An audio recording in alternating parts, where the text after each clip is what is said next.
Let's begin with the most horrific one that claimed American innocent lives down in New Orleans, and then we'll move forward to Las Vegas. I know you might have some information on that one as well. So you have a former Army guy, sounds like born and raised. Here's video of him talking about his discipline as a good real estate agent. He sold real estate and he did Bitcoin and other stuff on social media. Big difference in his look, right? You look at that pic and you look at his Army pics and his real estate pics, looked like a nice normal dude. And then all of a sudden, he starts looking like a radicalized Islamic terrorist. And then he runs a truck through a crowd and kills 14 innocent people. How did we go from that to that, Steve? Do we know yet?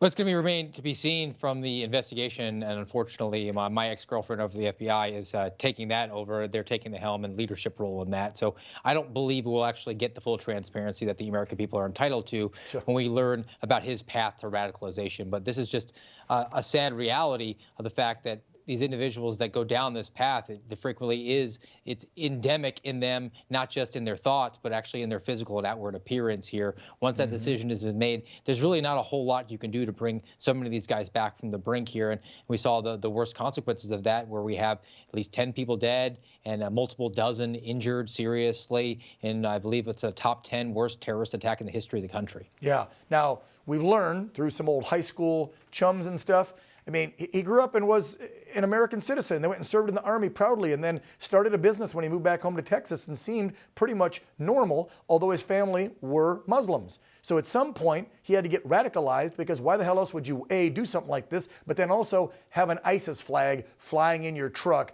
as you're committing these horrific acts? This wasn't like a soldier with PTSD that went on, some rampage because he lost it. This was intentional, most likely because of his radical faith. And I call it like I see it. And no, it's not racist to say that a majority of Muslims are radicals.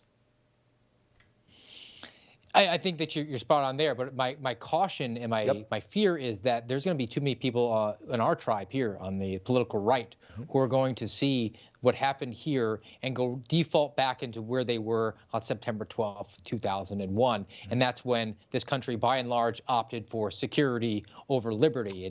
It fundamentally changed the way we do national security in this country, where prior to 9/11, national security said we're going to preserve the continuity of our government while simultaneously recognizing and protecting civil liberties. But then after September 11th, we went to a zero-fail mission. No attack ever on American soil.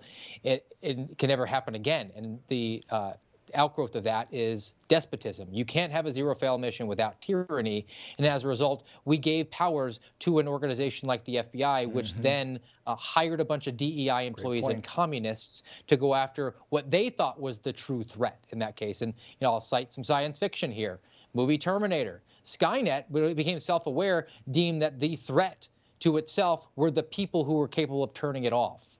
Similarly here, the FBI deems that the threat to its bureaucracy growing and getting more power and funding is small government people. We are actually at the bottom of the slippery slope now, and I think too many people on the right are going to default back into security over liberty yet again.